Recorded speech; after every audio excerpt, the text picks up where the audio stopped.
Yes, welcome again, my dear fellows as well as my dear student. I think in my last episode I have discussed about the structure of HIV because we want to discuss one of the disease which is caused by the HIV and it is called AIDS. But before coming to the AIDS, we must know about the structure which we have discussed in our last lecture, or you can say episode, or whatever it is. Now we are coming towards the life cycle of the HIV. In my last episode I have discussed that what are the host cells of the HIV in our body, and these are T4 lymphocyte helper cell, and these are the type of the lymphocyte which mature in thymus gland, and it is one of the type which can recognize the self marker, or we can say histocompatibility complex present on our each cell, which are specific for each body. So these are the important cells which recognize the intruder or the antigen, we can say, because each intruder belongs to our body. Whenever come into body, it is called antigen or intruder, and these are the cells which can recognize these intruders. Now, come to the life cycle of the HIV, means how the HIV replicate in our body, कि किस तरीके से HIV की तादाद हमारी body में बढ़ती है और HIV अपने आप को प्रोड्यूस करती है, यानी ये वायरस किस तरीके से प्रोड्यूस होता है. हमने लास्ट टाइम बात की थी कि इसके बाहर एनवेलप होता है और एनवेलप के अंदर स्पाइक लाइक ग्लाइकोप्रोटीन्स हैं और उसकी दो टाइप्स हैं. एक जो सेल मेम्ब्रेन के अंदर एम्बेडेड थी जिसको हमने 41 GP यानी ग्लाइकोप्रोटीन कहा था, और दूसरी को हमने 120 GP कहा था यानी ग्लाइकोप्रोटीन कहा, तो जो बाहर at the outer side looks like a spike. So our T4 cell also, suppose this one is the T4 cell of our body. It contains a special type of the markers here at our body. These are also made up of the glycoprotein. We can say the glycoprotein receptor T4 of T4 lymphocyte. Here the cell membrane, cytoplasm, and the nucleus, and inside the nucleus it contains the DNA. Inside it is DNA, which is double helix structure. Now what happens, especially whenever this HIV comes, then what it does, the spike glycoprotein attach to it. That is 120 glycoprotein, 120 attach. These two glycoprotein of the host cell and the glycoprotein of the virus HIV attach with one another because they can recognize each other and they attach with one another and come closer to it. Then what happens? The cell membrane which is present with this glycoprotein 41 come near to it. Here the cell membrane of another cell of the T4 lymphocyte where this virus produced. So here it contains also the glycophospholipid bilayer membrane of the previous host, जो पहले यहाँ से produce हुआ था, उसका host उसकी cell membrane भी अपने साथ लेकर आया था. अब ये दोनों तो फ्यूज हो गई, एक दूसरे से फ्यूज होते जाएंगे और इस हद तक फ्यूज होंगे कि ये वाली सेल मेम्ब्रेन इस वाली सेल मेम्ब्रेन के साथ आके ऐसे फ्यूज हो जाएगी. इसीलिए हमने पहले क्या लिखा, अटैचमेंट लिखा है, फिर उसके बाद क्या लिखा है, फ्यूजन लिखा है, और फ्यूजन होने के बाद क्या होगा, ये सेल मेम्ब्रेन जैसे जैसे ये सेल मेम्ब्रेन, तो ये वाला स्ट्रक्चर, ये जो वायरस है इसका जो स्ट्रक्चर है ये कंटिन्यूसली कहाँ आता जाएगा, ऐसे आ जाएगा, और फिर ये क्या करेगा. आपको याद होगा लास्ट टाइम मैंने कहा था कि ये कैप्सिड है और इसके अंदर इसके दो जो है स्ट्रैंड्स हैं RNA के, और उसके साथ 3 टाइप के एंजाइम्स अगर याद हो तो एक एंजाइम का नाम था रिवर्स ट्रांसक्रिप्टेज, दूसरे एंजाइम का नाम था इंटीग्रेज, और तीसरे एंजाइम का नाम था protease.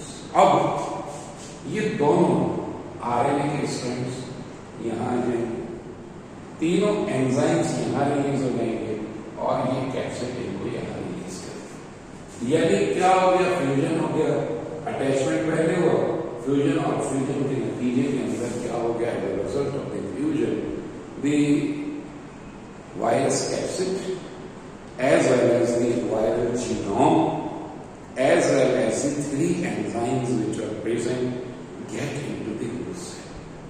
But whenever it get into the cell, the three enzymes come out from the capsid as well as the two RNA strands become free and travels towards the nucleus.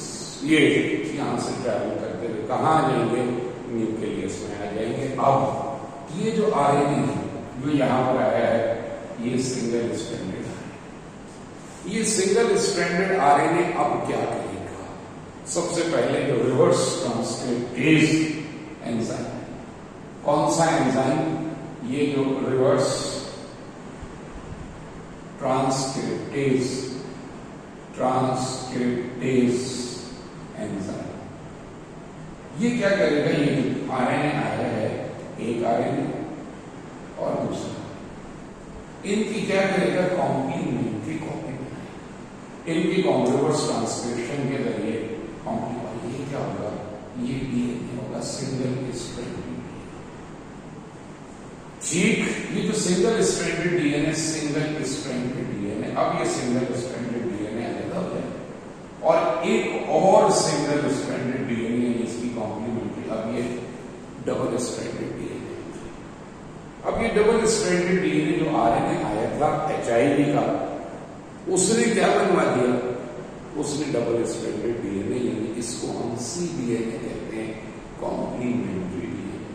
अब ये complementary DNA कौन से enzyme की मदद से, integrase enzyme की मदद से क्या हो जाएगा, अगर मैं सेल को दोबारा रिकंस्ट्रक्ट कर दूं, ये इसके अंदर ये सेल न्यूक्लियस और ये पहले इसका डीएनए था, इस डीएनए को क्या हुआ दरमियान से, और अब जो वायरस ने डीएनए बनाया है वो इसके साथ अटैच हो जाएगा।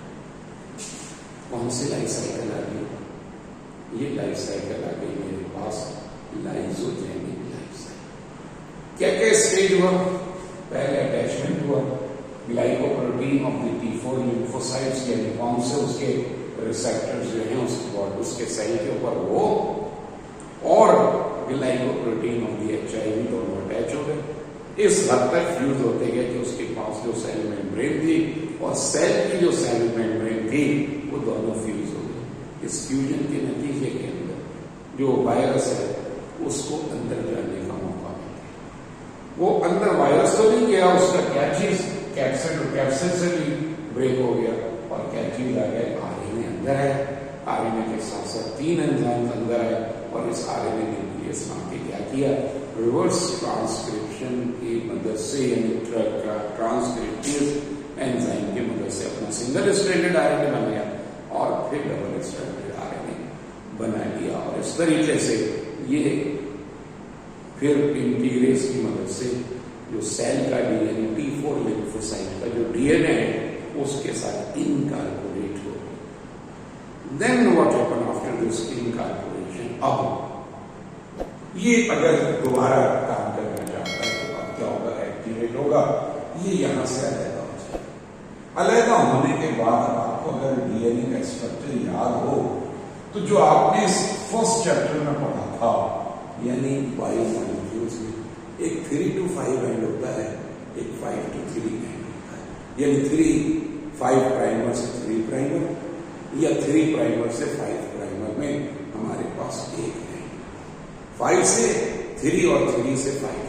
और ये भी हमने पढ़ा था कि जब हम ट्रांसक्रिप्शन करते हैं तो एक एंड से होती है। अब इसमें ये एक डीएनए इधर हो जाएगा, एक डीएनए ठीक इसी के अंदर रहते हैं और क्या होना शुरू होगा, ये जो एक आरएनए, एक तो डीएनए, डीएनए क्या बनाना शुरू कर देगा, आरएनए बनाना शुरू कर देगा। कौन सा वाला आरएनए, जिसने वायरस बनाना है, जो कि ट्रांसक्राइब नहीं होता है, यानी मैसेंजर आरएनए नहीं बनाता है, दूसरा वाला आरएनए क्या डीएनए क्या करना शुरू कर देगा, वो मैसेंजर आरएनए बनाना शुरू। यानी अब आपके पास यूं समझिए, मैं दो कलर से बना देता हूं, एक ये वाला है, ये क्या है, ये मैसेंजर है, ठीक। और दूसरा वाला जो है ये आपके पास ये वाला है, जो क्या बनेगा, ये एक तरीके से सिंपल आरएनए है जो इसको क्या कर रहा है, ये ट्रांसफर। ये मैसेंजर आरएनए नहीं बना रहा। ये जो मैसेंजर आरएनए बना रहा है, ये वाला आरएनए किसके पास जाएगा, ये राइबोसोम के पास जाएगा। और राइबोसोम के पास जाने के बाद क्या करेगा, राइबोसोम के पास जाने के बाद प्रोटीन्स बन रहेगा, प्रोटीन सिंथेसिस। और ये क्या करता रहेगा, ये अपनी कॉपीज बनाता है, बार बार ये आरएनए की कॉपीज बनती रहेंगी, आरएनए की कॉपीज बनती रहेंगी, like the replication of DNA. It is just like the replication of DNA. ये जो है आरएनए की कॉपीज बनती रहेंगी। अब एक तरफ आरएनए बन रही है और एक तरफ प्रोटीन बन रही है। आरएनए भी किसका बन रहा है, वायरस। प्रोटीन भी किसकी बन रही है, वायरस। सेल किसका इस्तेमाल हो रहा है, हमारा। इस तरीके से अब क्या होगा, ये नया HIV ये प्रोटीन को इस्तेमाल करके, और ये वाला अब ये प्रोटीन को तीसरा एंजाइम कौन सा था, प्रोटीएज एंजाइम, जो प्रोटीन सिंथेसिस की है, ये कैप्सोमर में डिवाइड हो। और कैप्सोमर में डिवाइड होने के बाद ये यहीं पर ही क्या करना शुरू कर देगा, ये यहाँ पर ही कैप्सोमर ये बनना शुरू हो जाएगा।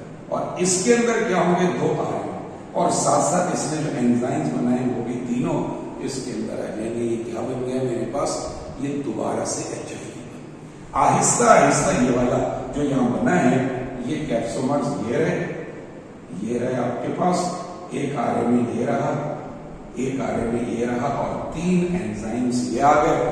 आहिस्ता आहिस्ता अब क्या होगा, ये बाहर आने शुरू। जैसे जैसे ये बाहर आएगा तो अपने साथ क्या लेकर आएगा, ये वाली बर्ड की सूरत में बाहर आएगा, और ये ऐसे इसके साथ लेकर आएगा। और ये जब यहां पहुंचेगा तो ये इसमें एनवलप हो जाएगा, और इस तरीके से ये बंद होकर क्या बन जाएगा, ये वैसा ही HIV बन जाएगा जैसे हमने पहले बनाया था। और ये बाहर में, इसीलिए हमने क्या कहा, इंटीग्रेशन हुई है, ट्रांसक्रिप्शन हुई है, रेप्लिकेशन हुई है। इस साइड पे क्या हो रहा है, रेप्लिकेशन हो रही है, इस साइड पे क्या हो रहा है, ट्रांसलेशन हो रही है। और दोनों जब बन गए तो क्या कर लिया, इनकी असेंबली हो गई, यानी ये और ये मिलकर इन्होंने फॉर्मेशन कर ली, और आखिर में बर्ड बना के यहाँ बडिंग स्ट्रक्चर बना के बाहर। इस तरीके से क्या हो गया, नए वायरस। जब ये यहां पर अटैच हुआ था, इसे आपने क्या कहा था, प्रोवायरम। प्रोवायरम, जैसे हमने वहां पर क्या कहा था, जो है वहां पे प्रोफेज कहा था, यहां पे हम क्या कह रहे हैं, जो अटैच है तो इसे हम प्रोवायरम। इस तरीके से हमारे पास किसके अंदर, T4 लिम्फोसाइट्स के अंदर ये बनते चले जाएंगे, और T4 लिम्फोसाइट्स हमारे पास क्या होते जाएंगे, डिस्ट्रॉय होते चलेंगे। और जब ऐसी सूरत हाल होगी तो समझ लीजिए क्या हो गया, हमारे पास क्या चीज डेवलप हो गई, एड्स डेवलप हो गई। अब अगर खुदा न खास्ता किसी को एड्स हो जाती है तो उसके सिम्टम्स क्या, ये 3 स्टेजेस में इसके सिम्टम्स सामने आते हैं। पहले स्टेज को हम क्या कहते हैं, एसिम्प्टोमेटिक कैरियर्स। एसिम्प्टोम यानी सिम्टम्स स्पेशली एड्स के नहीं, इसलिए हम इसे क्या क्या, और कुछ अरसे बाद ये गायब हो जाएंगे, पता ही नहीं चलेगा, और बहुत अरसे तक फिर दोबारा रिकरेंस होती है। अब उसमें जो एसिम्प्टोमेटिक, जो हर बीमारी के अंदर होता है, क्या होगा, फीवर होगा, सर्दी लगेगी, दर्द होगा, कहीं कहीं जो हमारी लिम्फ्स हैं जिसके अंदर लिम्फोसाइट्स मौजूद होते हैं, वो स्वेल अप होना चाहिए, लिम्फ ग्लैंड्स, और बॉडी के ऊपर इची रैशेस आ जाएंगे। ये कौन सा स्टेज है, पहला स्टेज, जिसको हम एसिम्प्टोमेटिक कैरियर्स कहते हैं। हाँ, यहां पर टेस्ट करवाने में क्या पता चलेगा कि बॉडी के अंदर एंटीबॉडीज प्रोड्यूस हो रही है, क्योंकि हमारी बॉडी में जब भी कोई इंट्रूडर आता है तो हमारी बॉडी उस इंट्रूडर यानी एंटीजीन के अगेंस्ट एंटीबॉडीज प्रोड्यूस करती है। फिर क्या होगा, फिर सेकंड स्टेज आता है जिसको हम एड्स रिलेटेड कॉम्प्लेक्स या ARC। ठीक, इसमें क्या होता है, हमारे पास जो लिम्फ्स हैं वो सहली बहुत अरसे के बाद, यानी दरमियान में बहुत अरसे तक ये खामोश होकर बैठे, पता ही नहीं चला और अंदर अंदर खराबी पैदा होती जा रही। फिर अचानक ये कॉम्प्लेक्सेस और खास तौर पे हमारी बॉडी के अंदर जो लिम्फ ग्लैंड्स हैं मुख्तलिफ जगहों पे, खास तौर पे हमारे आर्म पिट्स के अंदर, हमारे ग्रोविल्स के अंदर, जो लेग पिट्स हैं, इनके अंदर जो है उसके अंदर क्या होना शुरू हो जाएगा, वो स्वैल अप होना चाहिए। तो सॉलिड लिम्फ्स में इन नेक रीजन, यहाँ पे आर्मपिट्स, ग्रोविल्स, और रात को क्या होगा, पसीना आएगा और साथ साथ हमेशा क्या रहेगा, कफ रहेगा, फ्लू रहेगा, परसिस्टेंट कफ एंड फ्लू होगा, और साथ साथ डायरियल कंडीशन होगी। क्यों? इसलिए कि हमारा इम्यून सिस्टम इनके तबाह होने की वजह से वीक हो गया, और अपॉर्चुनिस्टिक जो लिविंग ऑर्गेनिज्म चारों तरफ, जो हमारे बहुत सारे माइक्रो, सब ने हम पर यानी इस शख्स पर हमला कर दिया होता है। खास तौर पे सांस की बीमारियां, क्योंकि सब हम एक्सपोज होते हैं एयर से, और दूसरा फूड, इससे एक्सपोज होते हैं। फिर क्या होगा, डायरिया, डिप्रेशन होगा, लॉस ऑफ मेमोरी। अब full blown AIDS, last stage, जिसके अंदर एड्स मुकम्मल तौर पर, इसमें क्या होगा, इसके अंदर जो है वो सीवियर वेट लॉस हो जाएगा, वीकनेस, क्योंकि डायरिया बहुत रहेगा। इसके साथ साथ कैपोसिस सार्कोमा, यानी कि हमारा ब्लड पॉइजनिंग हो जाएगी, साथ साथ सार्कोमा यानी स्किन कैंसर हो जाएगा, साथ साथ जो हमारे ब्रेन सेल्स हैं, क्योंकि नेक्स्ट स्टेज इसका जो है HIV का जो है कहाँ पर होता है, हमारे तो ब्रेन सेल्स को क्या कर देता है, श्रिंक कर देता है, और लॉस ऑफ मेमोरी हो जाती है, जिसको हम डायमेंशिया कहते हैं। और ये जो है डिजीज तकरीबन जो है डेथ के करीब आ जाए। अब इसकी इलाज तो कोई नहीं।